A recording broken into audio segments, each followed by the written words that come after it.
Good afternoon. It is the 12th of July, 2003. This is the Weekend Interview Show. I'm your host, Philip Drew, administrator. I like antiwar.com because the regular columnists almost always agree with me, only they're a lot smarter than me and they write a hell of a lot better. One of their newest regular columnists and sharpest wits is Matthew Barganier. He writes Collateral Damage. Welcome to the show. Thank you, Philip. How you doing? I'm just fine. Just enjoying a hot afternoon in Baton Rouge. All right. I got up this morning and I looked at antiwar.com headlines and I actually saw some good ones. Yeah, I was looking at some of those too. I'd be interested to see which ones you thought were good. The ones about Bush's approval ratings slipping. Right. Those are normally the ones that I think are good. Lately, especially about Tony Blair's troubles in Great Britain, those are the ones that warm my heart. Why don't you tell us what you know about that? What's old phony Tony facing this week? Well, he seems to have gotten himself embroiled in this real mess with the BBC, which is quite interesting because, you know, the BBC is state-controlled broadcasting. But it seems that the BBC is more defiant and more of a thorn in the side of the state than our capitalist press here in the United States is. You know, we have this suck-up press from Fox to CNN to the New York Times here that just pretty much eats up whatever the press or whatever the press secretary puts out for them to regurgitate. And over there, the BBC in particular has been very critical of Blair's handling of the war, and there are lots of questions about the information that they passed off to justify Britain's participation in the Iraq War. So, was there a particular charge that the BBC made that brought up all this particular controversy? Well, a lot of it has to do with this uranium shipment that supposedly took place from Niger to Iraq. And this has turned out to be, in the estimation of impartial experts from the International Atomic Energy Agency and others, to just be a complete fraud. You know, this was just a forgery. And the Blair administration which is getting smaller all the time as certain of his cabinet ministers drop out or distance themselves from him. But Blair himself, I should say, is still sticking by this. And he seems to be threatening the BBC with some sort of government oversight or some sort of investigation, some sort of punishment if they keep reporting this story, which has been verified, like I said, by third-party disinterested sources, that this uranium shipment was just complete bull. How do you explain that the BBC, that at least is possibly under the state control of the Prime Minister's office over there, how do you make out that they're telling the truth or trying their best, and our media that is free market, like you said, and wants the best ratings possible, they won't touch this kind of stuff? I really don't know, and this is something that I have wrestled with, because it does seem to me that it should be the exact opposite. Of course, the press here, there is a difference between saying that it's capitalist and that it's free market. In other words, there are certainly a hell of a lot of private profits that are accrued to Fox and CNN, and the few companies that own almost all of the well-respected press. But just because they're private profits doesn't mean that they're untainted by state influence. Of course, they get to do the things that they do, especially in television and in radio, because they're granted state monopolies, you know, through licensing and such. And so they have to maintain a certain friendly posture towards the state. So they're not much more independent from the state, or maybe even less independent from the state than in Great Britain.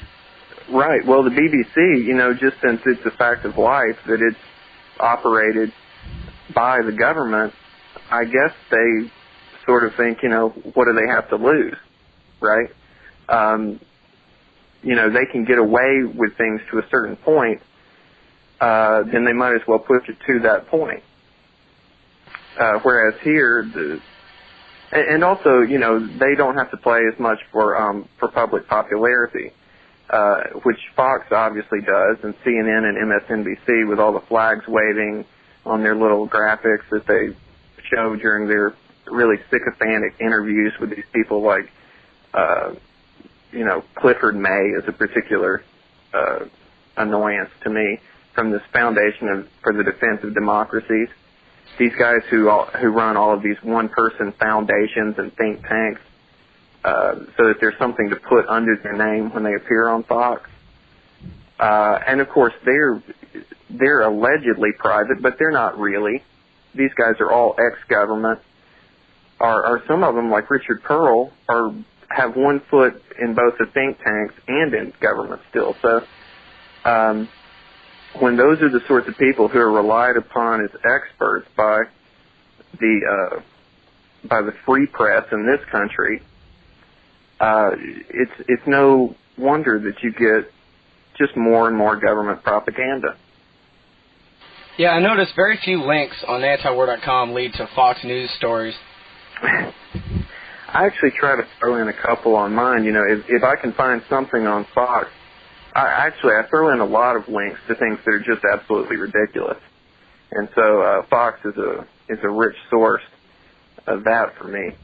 But there aren't a lot of links to that. In fact, a lot of the links on antiwar.com, I would venture to say nearly half come from overseas sources, particularly in Australia and Great Britain, and English web versions of Russian newspapers and German newspapers and so forth.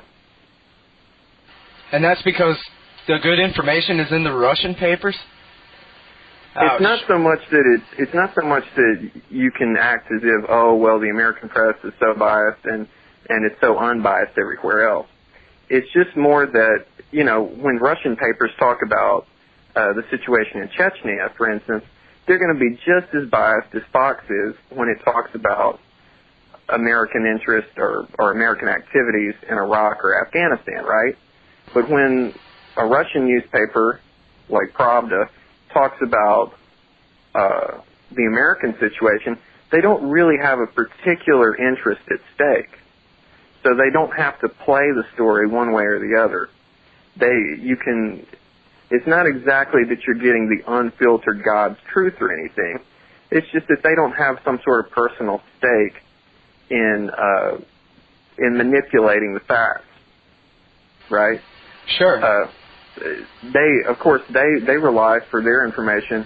It's partly a sourcing problem that the information that they rely on is in many cases skewered right from the source. It's like CENTCOM. It's U.S. military reports coming out of Baghdad. Or just an anonymous administration official said. Right. So, a lot of it's problematic right from the very source, but,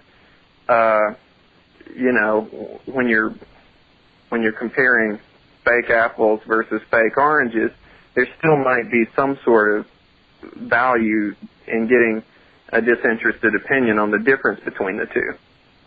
Sure. Hey, let me ask you, back to the Niger uranium question and the State of the Union speech and the false assertions made by our president.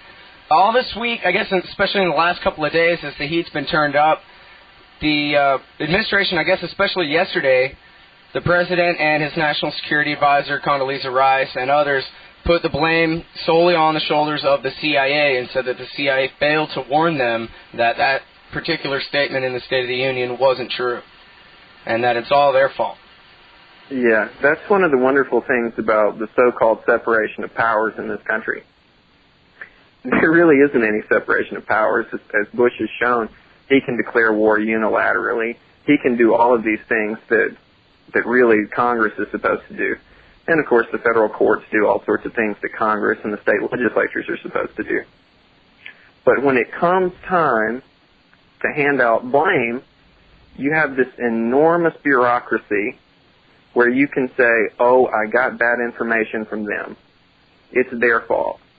And so somehow the CIA, which is under the purview of the president, it's right there in the executive branch, somehow when the CIA tells a fib, and by the way, there's a good deal of speculation based on, again, anonymous sources, that Cheney was going into the CIA and putting unprecedented pressure on them to turn out intelligence that suited the administration's agenda.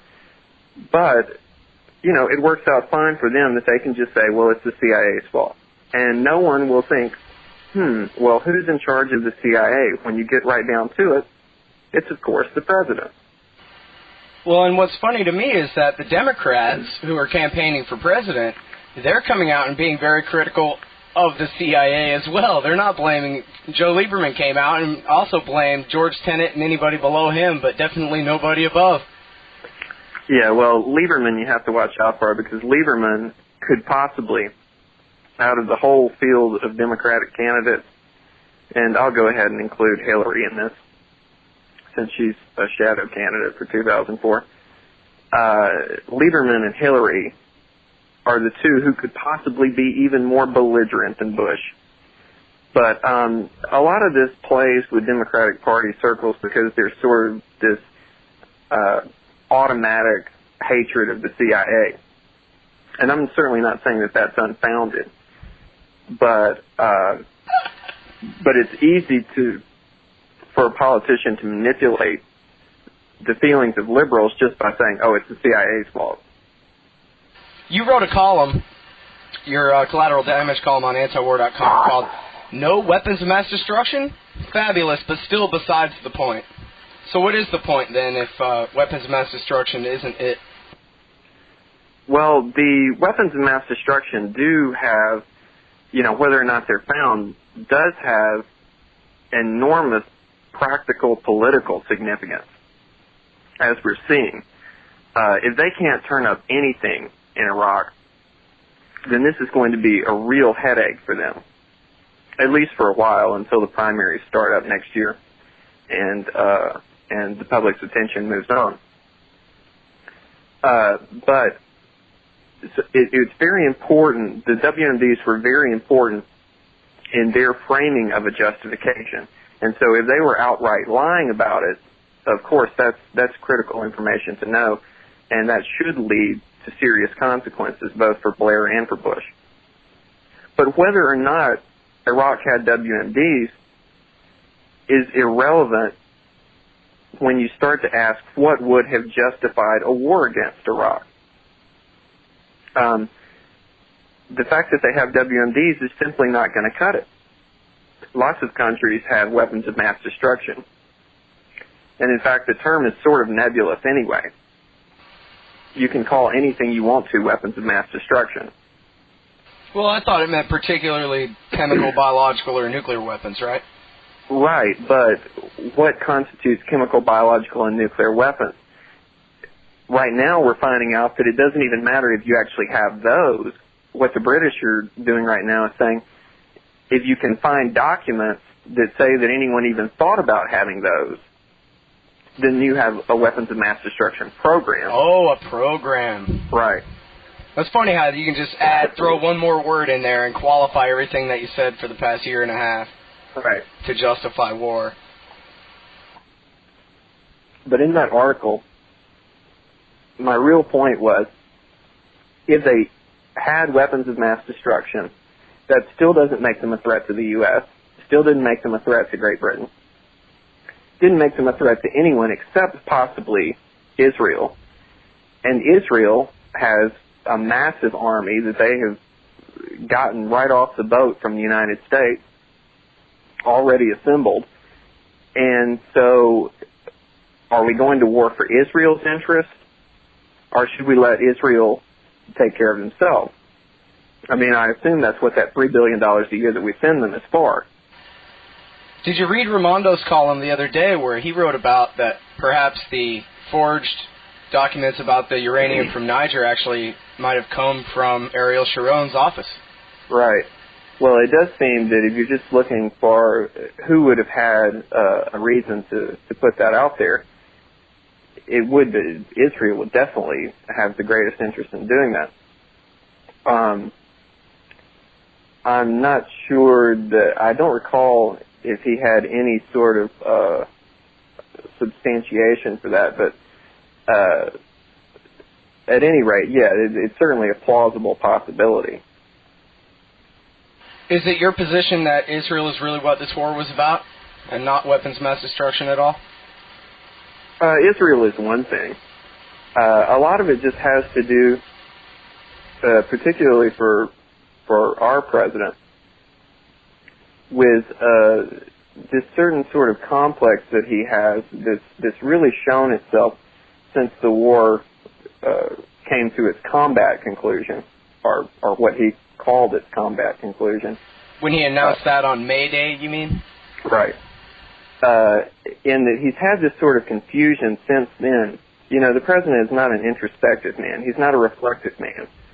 And actually, among his hardcore supporters, that's considered a strength. I think that they think of reflective people as being like Woody Allen. So he's like the anti-Woody Allen. But so he doesn't really criticize himself much. He doesn't think too much about what he does. He just does it, and that's considered decisiveness. But even so, he seems to have this personality conflict that's emerged in the last couple of weeks about whether he's going to be Jesus or Dirty Harry. And the Dirty Harry part is when he says, really taunts these guerrillas and militants in Iraq by saying, bring them on. Bring on these attacks. You know, yeah, we have plenty more soldiers where that came from. Right. Which, you know, if you had a child or a sibling or a spouse over there, I don't see how you could not be infuriated by that. But and then also in Liberia, he says about Charles Taylor, he says he won't take no for an answer. Charles Taylor has to resign. You know, bring him on, won't take no for an answer. This is a guy who is living in a movie. And unfortunately, it has consequences for other people. But now, on his Africa tour, we see the Jesus part. And if you know anything about, like, the president seems to be an adherent to this whole notion of masculine Christianity, which, if you know anything about it, it seems to want to fuse Jesus and Dirty Harry. That, you know, like de-sissify Jesus, that you can be compassionate, but that means being tough. And that sometimes means that you have to kill people at the most extreme end. That sounds like a pretty Christ-like doctrine. Right. And so he's going around touring Africa and just pledging billions and billions in U.S. aid and seems to be hinting at U.S. peacekeepers, which of course means the U.S. troops, and I guess they just wear like a different little band around their helmets that says peacekeeper or something. Yeah, you know, they just announced actually yesterday that they're going to send 10,000 peacekeepers to the Congo as well. Yeah, and the guy, you know, he seems to have no idea what his limits are, or what the limits of the U.S. Military are. That you could put 10,000 troops just in any country you please, and never ending, and somehow you're not going to become overstretched. You're not going to just stir up troubles that you really have no business interfering in anyway. But really, over the last couple of weeks, the man has shown himself in a way that unfortunately his supporters really think is cool. You know, with all the bring them on and won't take no for an answer stuff. But this is just headed for a disaster. I read an article, actually, I think it was on Counterpunch this morning, about how the British Empire lasted because the British people were willing to live for generations in the countries they were occupying, and that it's just kind of part of their character, that if their leaders want an empire, well, fine, they'll enforce it for them. But here our soldiers have been in Iraq a couple of months and are all ready to come home right now. They're not ready to raise their kids there and be an occupying army forever in the Middle East. Right. And there's actually an interesting blog by a U.S. soldier that I just saw yesterday for the first time. I think it's Turning Tables, and it's a U.S. sergeant in Iraq, and he makes it clear that he's explicitly forbidden to directly criticize U.S. government policies, right? I mean, he can't question President Bush or anything like that while he's on active duty. But it gives you a real glimpse of how much the soldiers who are there hate this. And he is unsparing in his criticisms of procedural things and how difficult it is to do this sort of nation-building thing that, of course, Bush promised us he wasn't going to be doing once he got to the White House anyway. But I would definitely recommend people check that out. That's you said turningtables.com? I believe it's turningtables.blogspot.com. Okay. Yeah, and, I keep reading articles about how our soldiers over there don't have socks, they don't have boots that last more than a week, they don't have basic radios to be able to communicate with their buddies down the street. That, it's like a 19th century occupation over there, only with M16s. Right, and that sort of stuff seems banal, but it's precisely what makes these things impossible. And it's the sort of thing that these guys at the Weekly Standard and National Review and in the White House, who were so belligerent, so bellicose, and yet have no practical experience with such things, it's the sort of thing that they won't pay attention to. It's the sort of thing that they just ignore and think that it's trivial to even bring it up. But these are the sorts of problems that make such an occupation, especially a long-term occupation, impossible. Yeah, and hey, these are our friends and neighbors over there in the hot desert sun without socks or boots that work. Right. And it starts to cause, I am just amazed that it's not causing more domestic problems here yet. I've gotten a sense from the British press that there are more complaints and louder complaints about the problems of British soldiers there. But here, I'm just surprised that there's not more grumbling.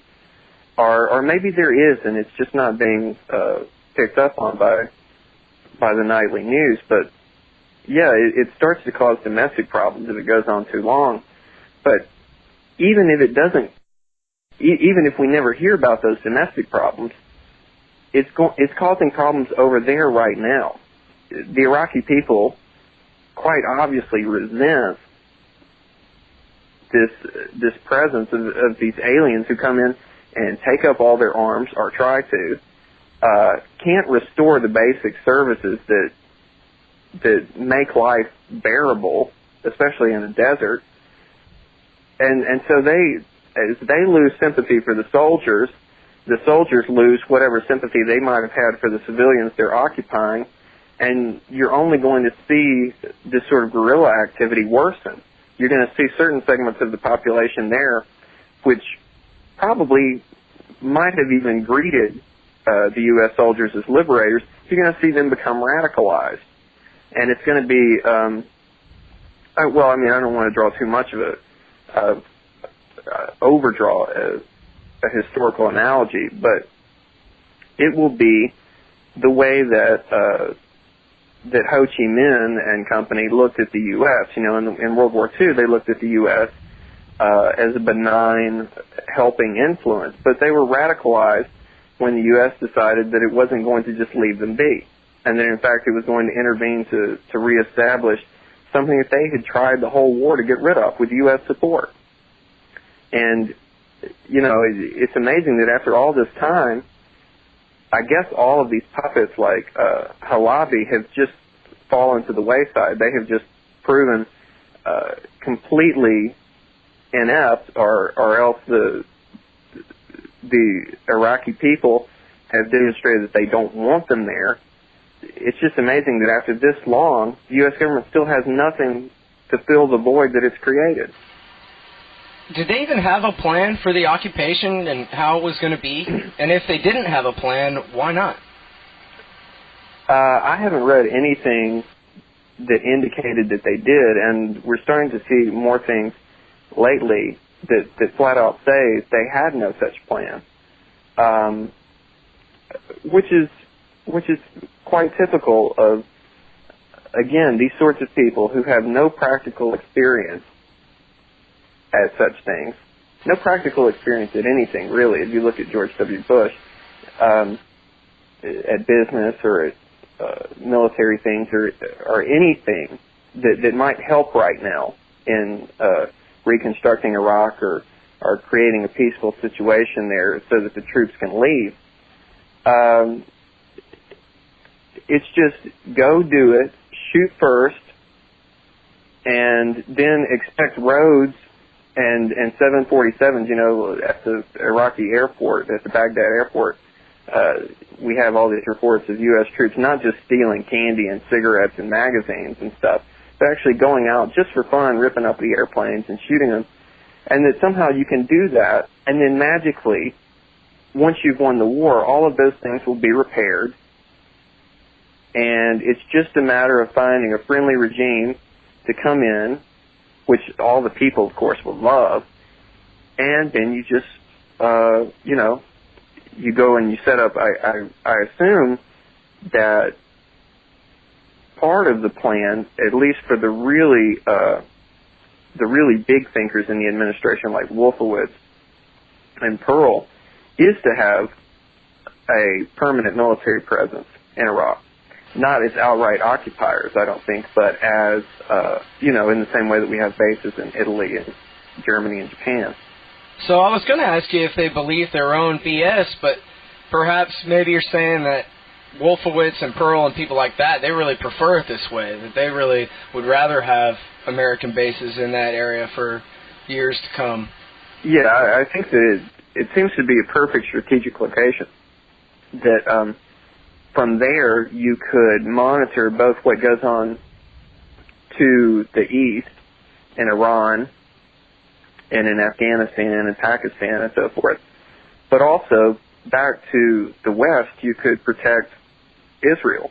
So, these are guys who take the long view, not necessarily the correct long view, not a logical long view, not one that's really informed by a serious consideration of economics and culture and so forth, but a long view that says if you just ignore all of these little problems in the meantime, then our wonderful grand plan for the Middle East and really for the world will eventually come to fruition.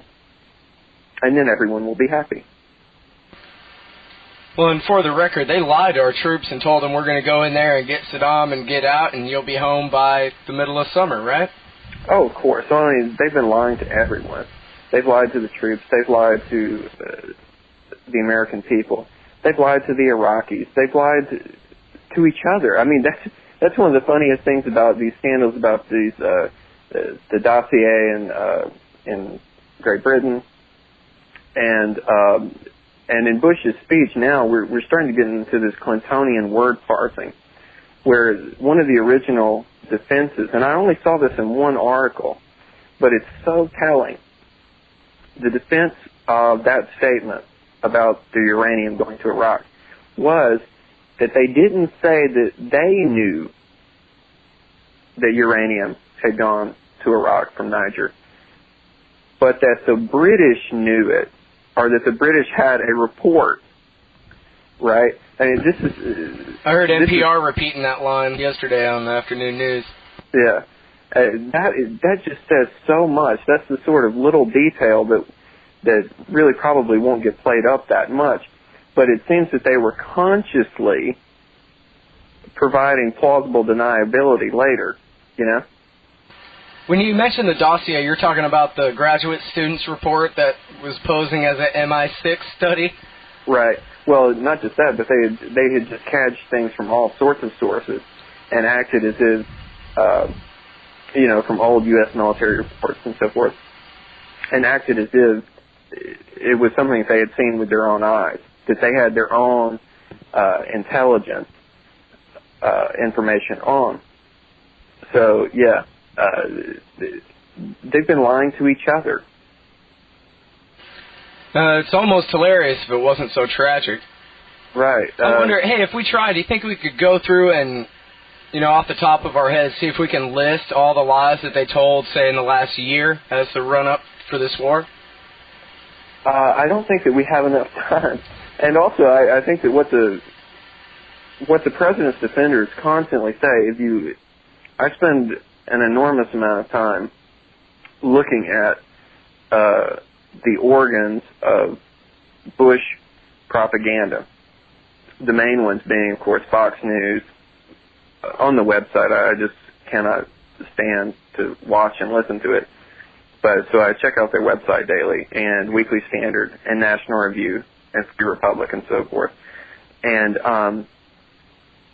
they have just been churning out one explanation after another, one legalistic excuse for this or that fib.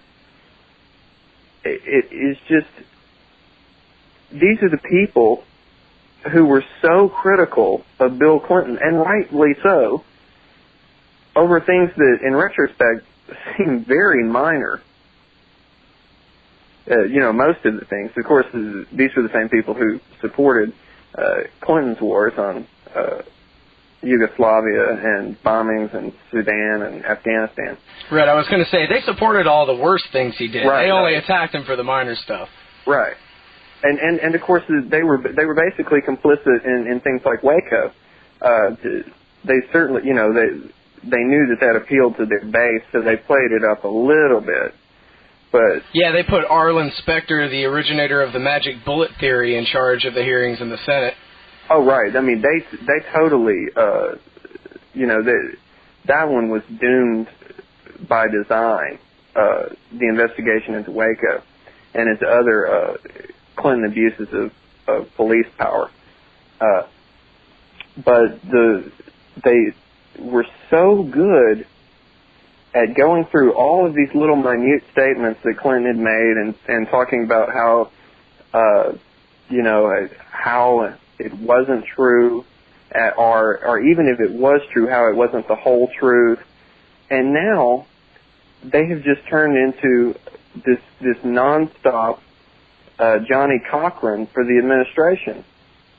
It's sort of like there's so many reasons for the war that you can't pin one down, and there's so many excuses for why all the reasons for the war were lies that you can't really pin any of them down into one paragraph. So it's just sort of this giant nebulous list of reasons and lies backing up those reasons that can't really be summed up in an effective way, I guess.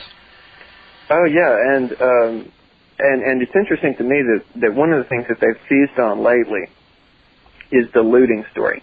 This is their sort of counter-aha. If you recall, right after the war came to its official conclusion, there were reports of all this looting of antiquities in Iraq, and I even wrote an essay on that myself. Some of the stories, some of the reports that came out just in the first couple of days had really ludicrously high figures for things missing. And I don't think that anyone who was writing editorials, at least not any of the editorials that I read, used those figures. Like this guy at the museum in Baghdad said, I think that there were 170,000 missing pieces from there. Well, when I read that, I was a bit skeptical. Even if there were 170,000 missing pieces, it didn't mean that they were lost forever. And so I didn't include that figure. And neither did any of the anti-war or Bush skeptical commentators that I read. They just remarked that, a lot of pieces were missing and clearly destroyed because there was footage of destroyed pieces. Now, this has become the warmongers' big aha, that they can look back and say, oh, look at that, 170,000 that all these people were talking about, and now it just turns out that it's like 35. Well, in reality, that's just at the Baghdad Museum, of course, and it's more than that. That's not counting like Tikrit and all of these archaeological sites.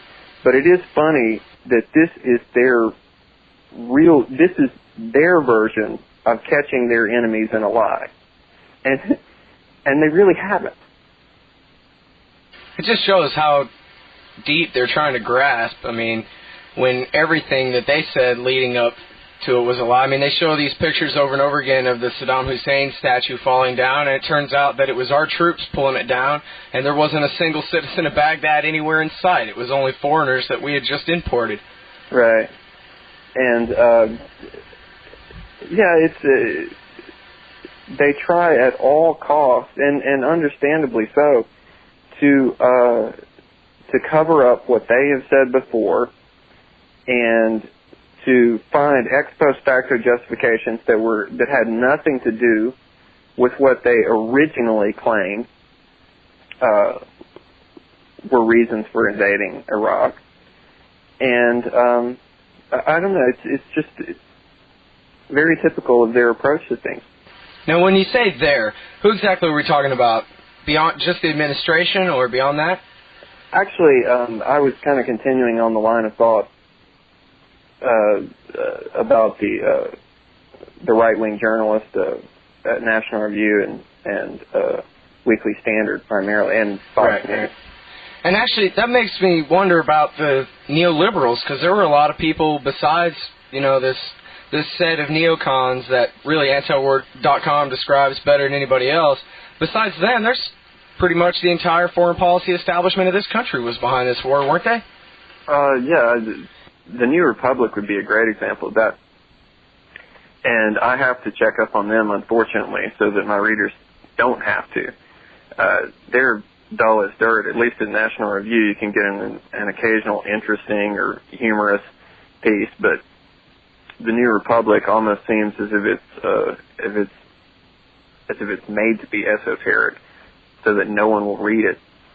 But they came out with a good piece a couple of weeks ago, which really laid out all of the lies and all of the willful manipulations that the administration made in the build-up to war. Just a great piece. And then the editors come right out a couple of days later and put this disclaimer that, if all of that's true, you can get rid of Bush, but the war was still a great thing because of what it accomplished from a humanitarian perspective, and of course in terms of spreading the great God of democracy throughout the world. So yeah, everybody in Iraq is so much better off than they were before, obviously. Right.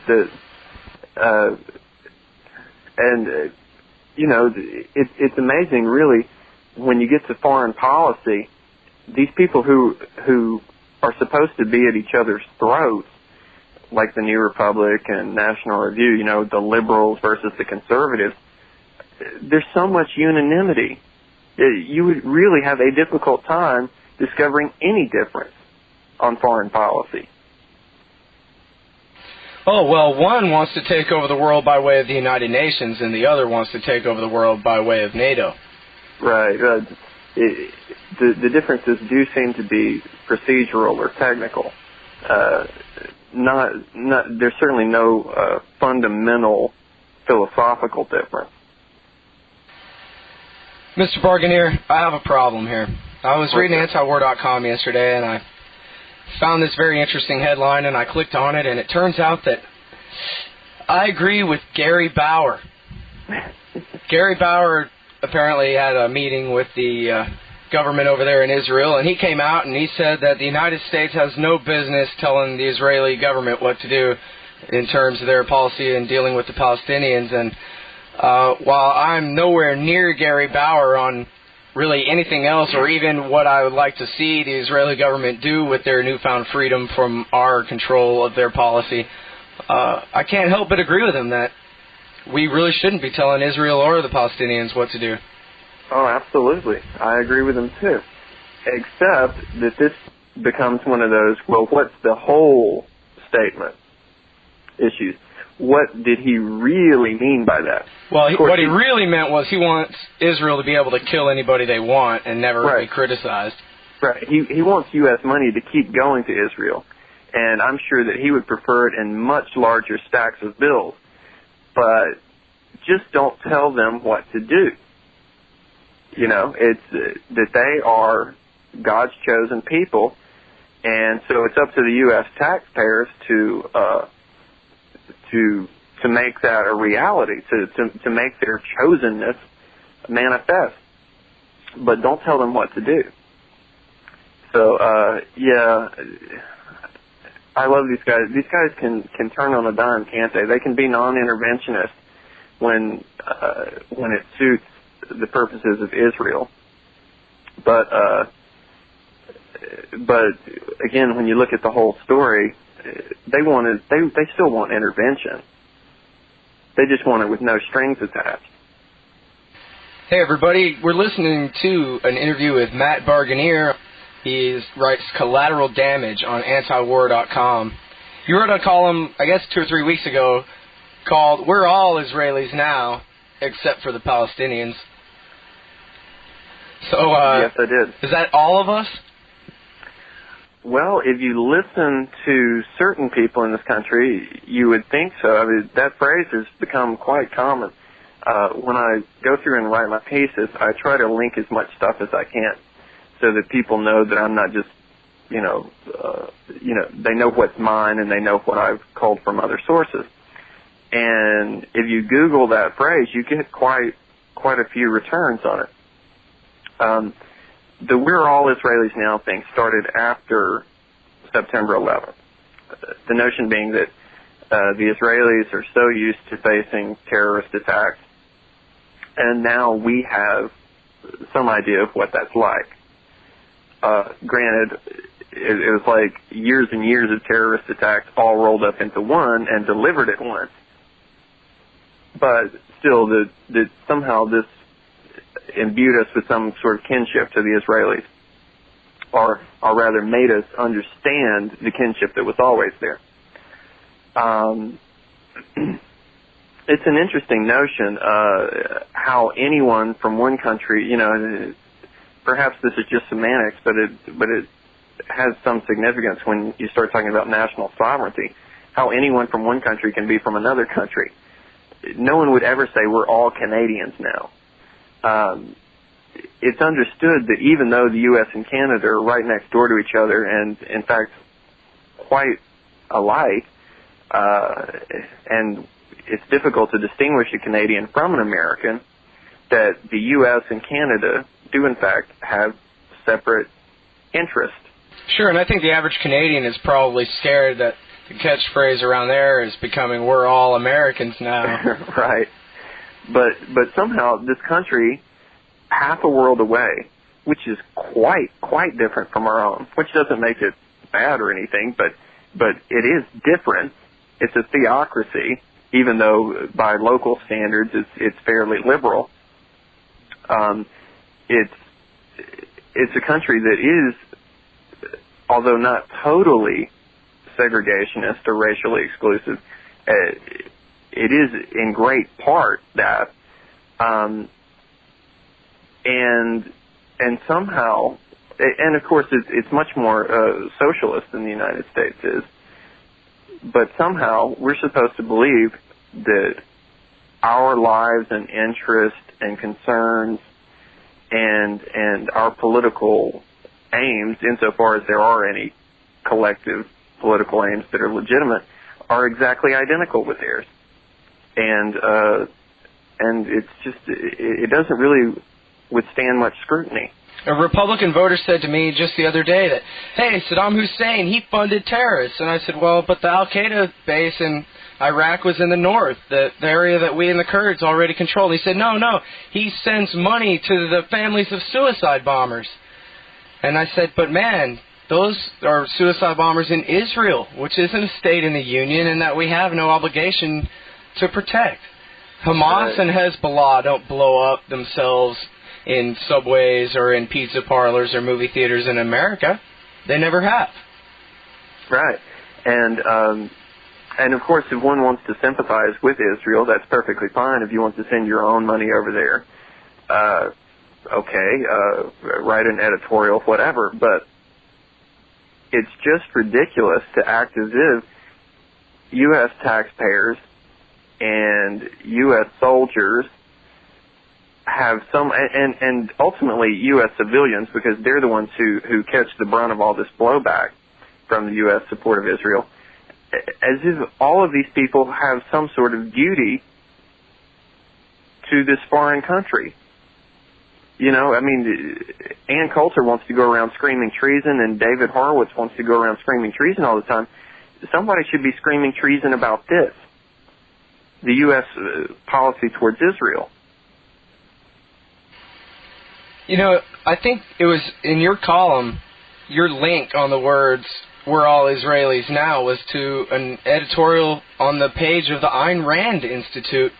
And the guy wrote about, I think it was in the first or second paragraph there, about that 3,000 New Yorkers dying is like 45,000 per capita dying in Israel or something like that. And I just thought, like, what a collectivist concept to be reading on the web pages of the Ayn Rand Institute, that somehow individual human lives are to be ratioed per capita to the size of the country where their deaths occurred. Right. I have heard that before, for a long time.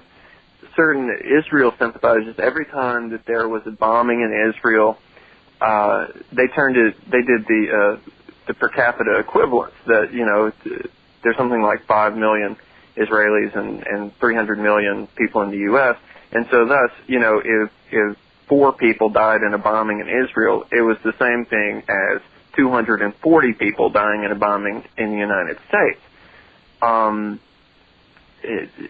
It is a bizarre mentality. I have not been able to wrap my mind around that. Well, it's strictly a matter of, once you've embraced collectivism and individual human lives aren't counted one by one anymore, then you can be made to believe any silly old thing, I guess.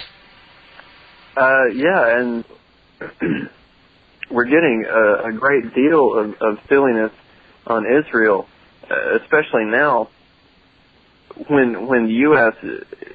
seems poised to be even more tightly connected to, the U.S. government seems to be even more tightly connected to Israel than it's ever been before.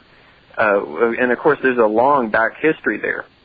But the silliness I'm talking about is how suddenly nobody is an agent for Israel in this country. Even the people who clearly advocate Israel's interests above those of American citizens, they run from it. They act as if they have no power or influence, which is a very odd thing for a political group or a lobbying group to do, right? I mean, well, sure, and they call you a bigot for pointing that out. Right. It's very funny to see how the America-Israel Pact, AIPAC, acts as if, you know, whenever they get confronted with these charges, not really charges, but just observations that they have a lot of power and influence in Washington, they act as if they don't. Now, the AFL-CIO and the American Association of Retired Persons, they don't act as if they don't have any power or influence. You know, if you say to the AFL, if anything, the AFL-CIO and the AARP act as if they have more influence than they really do, you know. They depend on a broad base of small contributors, and so they have to convince those people that their interests, you know, rightly or wrongly construed, are really being represented in Washington. If you want to take the extreme opposite example, look at the Libertarian Party. I mean, I'm sure you get these little Libertarian Party newsletters, and I do too, in which they act as if, because someone's been elected constable in South Dakota, you know, the face of American politics has changed forever. It were so. Right. But in other words, the Libertarian Party grossly exaggerates its own influence and power, whereas the Israel lobby, which really does have a lot of power and influence, does the opposite of what you would think a lobbying organization would do. They act as if they have no influence. Of course, they don't act that way when they send out the letters to their donors. And Michael Kinsley wrote a great article on that several months ago about if you look at these fundraising letters that AIPAC sends out, you know, they certainly play up how much influence and power they have when it comes down to trying to get money out of someone. Would you go so far as to say that Bill Kristol and Paul Wolfowitz and Richard Pearl or any or all of those are literally agents of the Israeli government? No, not literally in the sense that they actually get paid by Israel or anything like that. But I think for them it is sort of they wouldn't even want it to be dirtied by pay, you know? It's an ideological and moral crusade for them, the health of Israel, or what they perceive to be the health of Israel. I have written about how that tends to be different. The real health of Israel tends to be different from what U.S. government policy thinks it is, but that it's a much larger crusade for them, and so no, I don't think that they think of themselves that way, and I'm not sure that it would be fair to call them that. If by agent you mean, you know, someone who receives some direct quid pro quo for doing it, but they clearly see Israel's continued existence and prosperity as more important than that of the United States. Do you think that, I mean, I guess we already got past the point that we shouldn't have anything to do with this in the first place, but since we do, and Bush is promoting this roadmap with the new Prime Minister of the Palestinians, Abbas, and Ariel Sharon playing the peace dove on the Israeli side, do you think that there's any hope for this roadmap, or is it made to fail like all the ones before? I'm not sure that it's intentionally made to fail. It will fail because the terms dictated are, you know, it's impossible for the United States to play an impartial role here.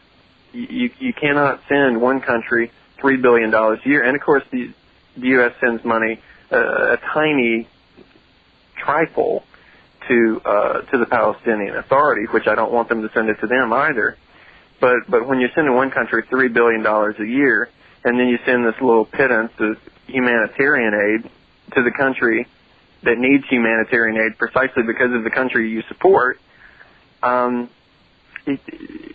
any U.S. involvement there can never be perceived as fair or impartial. And I think that causes internal problems on the Palestinian side. And, of course, it causes internal problems on the Israeli side because these far-right settler types consider anything short of unlimited Israeli expansion to be a betrayal. I mean, if you look at what these Kahane followers say on their various websites, particularly Kahane.org, I mean, these guys act as if Ariel Sharon is the most weak-kneed little sellout wimp you could imagine. Well, after all, the Bible says that Israel goes all the way to the Tigris and the Euphrates, right? That's true, and people should keep that in mind when they understand or when they're listening to Pat Robertson and Jerry Falwell and Gary Bauer talk about Israel and Israel's right to exist that we hear about all the time. Keep in mind the subtext or their subtext. How are we going to fix all this? Well, I'm not sure that I consider it my job to do anything positive. I tend to be more of a critic, and sometimes I try to offer some solutions, although it's usually kind of just throwing my hands up and at the absurdity of it all. But you know, the things that could be done to fix it are going to take a long time to do. I certainly don't see anyone having a shot at winning public office anytime soon on this platform of withdrawal from the world, or withdrawal of the U.S. military from the world, and letting other nations be, and pursuing peace and prosperity right here at home. I don't see that happening anytime soon, but the only thing that's going to make the situation better and to remove us as the A1 target of terrorism is going to be pulling U.S. troops out and not interfering in all these other more subtle ways that we do in other countries' affairs. All right, everybody. This has been an interview with Matt Barganier. He writes Collateral Damage on antiwar.com. Hey, thanks so much for coming on the show today. No problem.